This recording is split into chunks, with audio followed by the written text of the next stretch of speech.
নমস্কার বন্ধুরা, আজকে একটা ব্লগ তোমাদের সামনে তুলে ধরবো। আর এই ব্লগটা হচ্ছে মাঘী পূর্ণিমার দিন। তো সকালবেলা স্নান টান করে চলে এলাম ঠাকুর ঘরে। এবার ঠাকুর ঘরে ঘরের রোজের যা পুজো সেটা দিয়ে দিলাম, দিয়ে এবার আলপনা দিচ্ছি, যেহেতু আজকে একটু পুজো করব। তো অনেক দিনের ইচ্ছে, অনেক বছরের বলতে পারো, যে মাঘী পূর্ণিমার দিন পুজো দেব, তো হয়ে ওঠে না। তো এই বছর আমি ঠিকই করেছিলাম, তো পুজোটা দেব।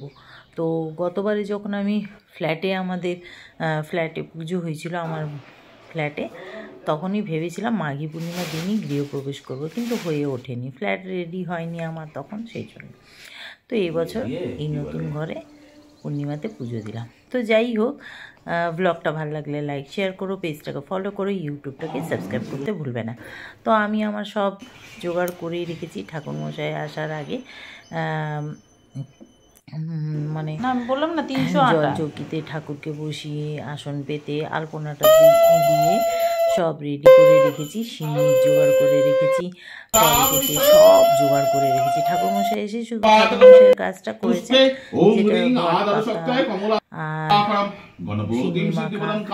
আরো যেগুলো জোগাড় সেগুলো করেছেন, করে উনি পুজোতে বসে গেছেন, পুজো আরম্ভ হয়ে গেছে। আর পুজো এখন হচ্ছে। তো যাই হোক, তো নারায়ণ পুজোর জোগাড় কী লাগে, কেমন হয়, সেগুলো আমার ছোটোবেলা থেকে দেখে এসেছি, তো আমি সবই জানি। তো ঠাকুরমশাই আগের দিন আমাকে ফোন করে বলছেন যে এরকম এরকম ব্যাপার, আপনি এই করবেন ওই করবেন, এটা দিতে হয় ওটা দিতে হয়। আমি সব জানি, আপনি আসবেন, শুধু পুজো করবেন। তো যাই হোক, এদিকে আমাদের অঞ্জলিও দেওয়া হয়ে গেছে, আর এদিকে আরতি হচ্ছে। এবার একটু হোম আর যজ্ঞও করবো। তো হোম আর যজ্ঞটা করবোই না ভেবেছি, তারপর ভাবলাম যখন পুজোটা হচ্ছে তো ভালো করেই একটু হোক। তো ওই দেখো আরতি নিয়ে আমার ছেলে আরতি নিয়ে আর ঘরে চারিদিকে দিচ্ছে, আর সব বলছে আরতিকেই আরতি নিয়েছে, আমার নাম যেহেতু আরতি। যাই হোক, তো ওইদিকে চরণমিতেও ঠাকুরমশাই দিয়েছেন সবাইকে খেতে, আর এদিকে ঠাকুরমশাই দেখো হোম যজ্ঞের জোগাড় করছেন। তো যাই হোক, এই যে সব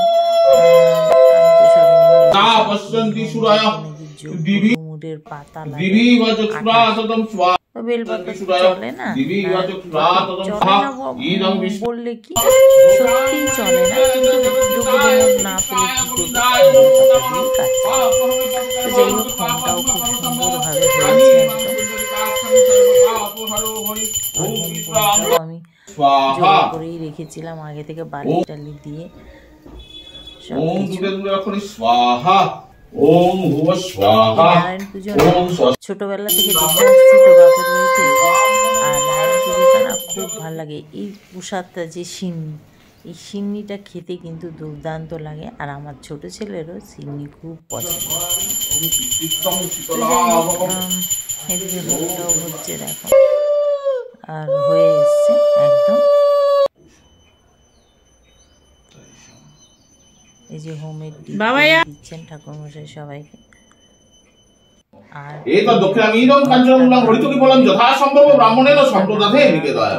কারণ আমি বিসর্জন দিতে পারবো, ঘরটা নাড়িয়ে দিচ্ছেন ওই জন্যই। এই যে ব্যাস।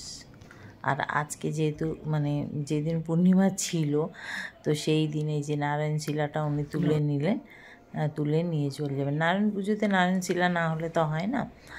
তো এবার রান্না, ছেলেও বেরোবে, পুজো তো হলো কমপ্লিট, ওরাও খেতে, এবারে কিন্তু আর সকাল থেকে বসে আর একাই সব জোগাড় করেছি আগের দিন থেকে, এমনি রুটি পরোটা আগের দিন রাত্রেবেলা, তো ততক্ষণ আমার সব জোগাড় হয়ে গেছে। পরের দিন সকালে গিয়ে একটু মিষ্টি আমি অলরেডি বসিয়ে দিয়েছি, সকালে মিষ্টি নিয়ে সেটা তো পুজো হওয়ার পর আমি কী করলাম, এদিকে সবাইকে প্রসাদ দিলাম, প্রসাদ দেওয়া সেরেই রান্নাঘরে চলে এলাম। প্রায় বাজে 12:30 পৌনে 1, রান্নাও তো করতে হবে।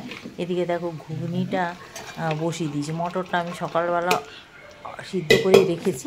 আর ঘুগনিটা বসিয়েই দিয়েছিলাম, সেটা আর ভিডিও করা হয়নি। ওই নিরামিষ জিরে, তেজপাতা, এলাচ, দারচিনি, শুকনো লঙ্কা ফোড়ন দিয়ে আলুটা দিয়ে দিলাম। আলুটা যেই ভাজা ভাজা হয়ে গেছে অমনি টমেটো দিলাম, বেসিক মশলাগুলো দিলাম আর নারকেল দিলাম, দিয়ে বেশ কষাচ্ছিলাম।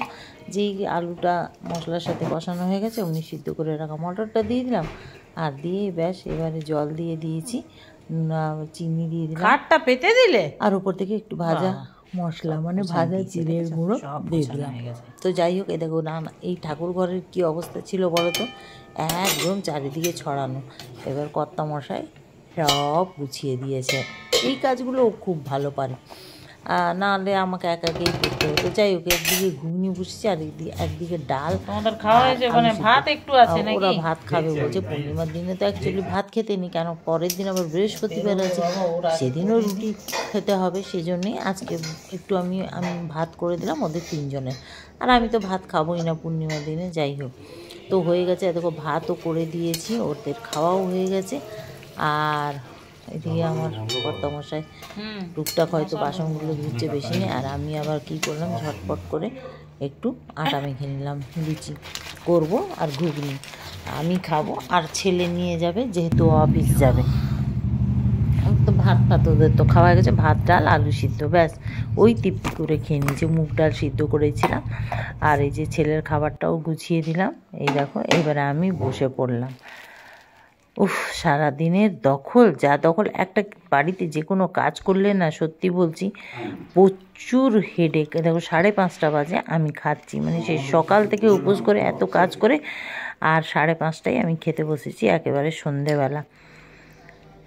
কি আর বলবো, বলার কিছু নেই। দই খাবি? খাস না তুই, মন দিয়ে এখন পড়াশোনা করতো। তুই পরীক্ষা দিবি, আমার চিন্তা হচ্ছে।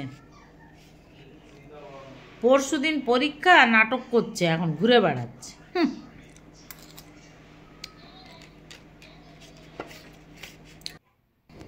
14 তারিখ থেকে পরীক্ষা, ভ্যালেন্টাইন ডের দিন।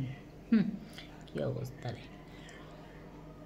চলো, এই অবধি ব্লগটাকে রাখলাম, আর বাড়ানো। এবার সন্ধে দেবো, সন্ধে দিয়ে তারপরে ঘরটা তুলে দেবো, কারণ কালকে বৃহস্পতিবার আর তুলতে পারবো না, মানে ঘর তো বিসর্জন হয়ে গেছে, এবার সব তুলে জলে দেবো।